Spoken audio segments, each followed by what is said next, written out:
Well, let us start at the very beginning. In the beginning, there was nothing, and God spoke. Sorry, wrong script. Give me a second.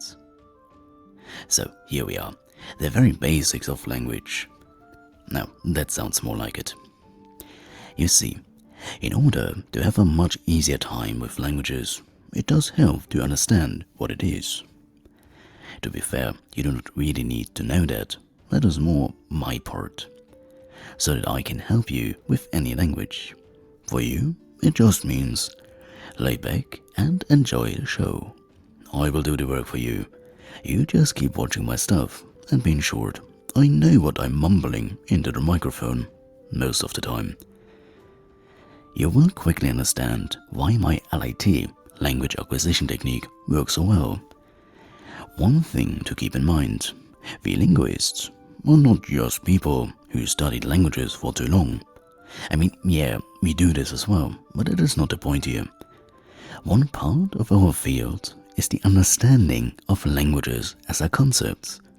And I'm blessed enough by my overall beloved goddess Athena, as well as Hermes, the Nine Muses, and many other wonderful deities, that I have seen languages always a bit differently. I'm not gifted in any way, but I see what others can't. Thus, I see myself in the obligation to help you achieve your language goals. So, with that out of the way, let us have a look at languages. Here, we are not talking about the distinction between language and dialect. That is a different topic for another time.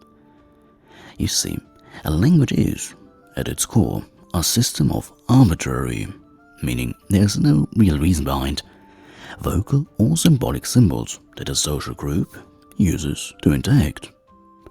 Anyway, a language consists out of multiple aspects, and to make it not too complicated, we are only looking at the aspects that are of use for our kind of languages that I will teach on this channel.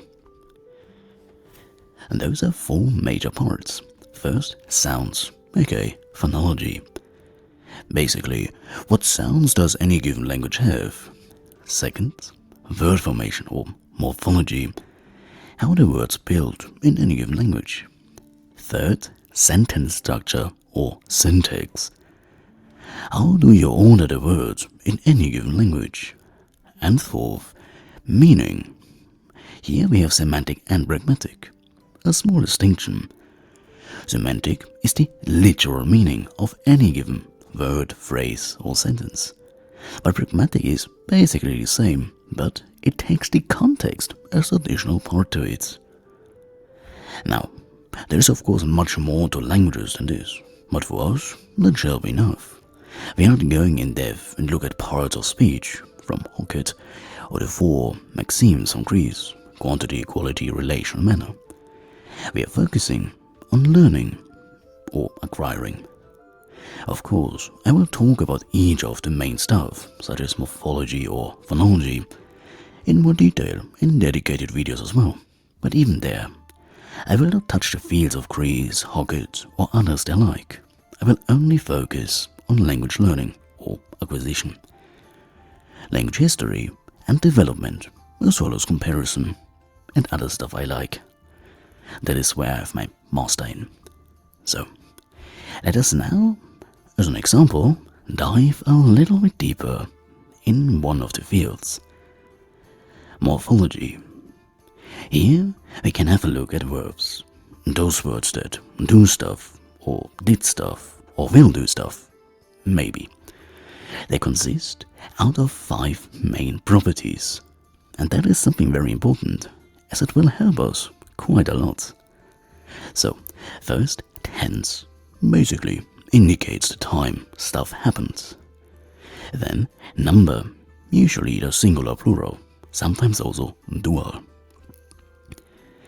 Then, person, the speaker, I or we, the person directly spoken or written to, you or you all. The others, which would be she, he or it, and in plural, they. And then we also have voice. Basically, did the speaker do stuff? It's active. Or did something happen to the speaker?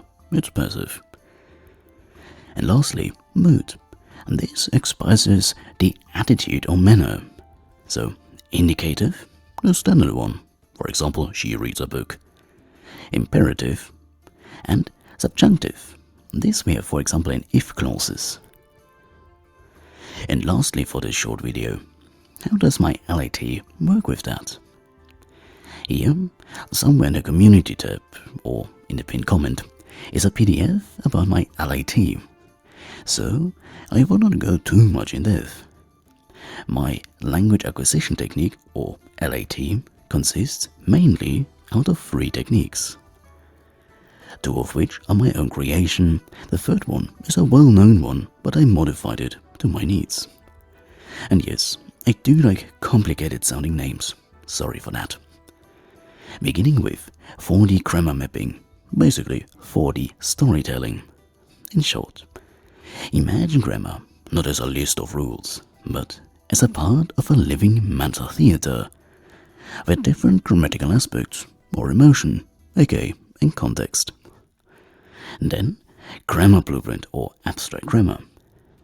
Again, in short, reduction of grammar to reusable abstract templates.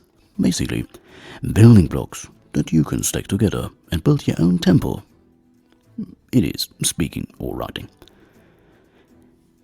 And now, cognate morphological bridge with multilingual polyangulation. Yeah, I really do like complicated terms. Again, sorry. And this is basically, if you know words from one language, you potentially know words from other related languages as well. You just don't know that you know. And if we are now looking back at the beginning, what languages are, what they consist out of, you may already have realized why my LAT does work so well, and why it does work universally. It takes advantage of properties of languages and using a lot of shortcuts. More about this in a small paper